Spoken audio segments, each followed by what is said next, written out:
నమస్కారం ఘంటారావానికి స్వాగతం. ముందుగా ప్రధాన అంశాలు. కాసేపట్లో వారణాసిలో నామినేషన్ వేయనున్న ప్రధాని మోదీ. హాజరు కానున్న చంద్రబాబు, పవన్ కళ్యాణ్ సహా ఎన్డీఏ నేతలు.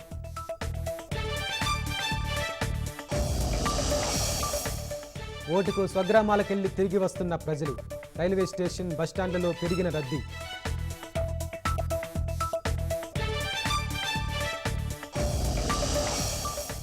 కుమరం భీం జిల్లా ఒడ్డుగూడ రైతుల ఆందోళన. ధాన్యం తూకంలో అవకతవకలకు పాల్పడుతున్నారంటూ నిరసన.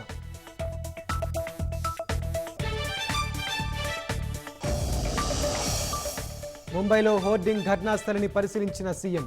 మృతుల కుటుంబాలను ఆదుకుంటామన్న ఏక్నాథ్ సింధే.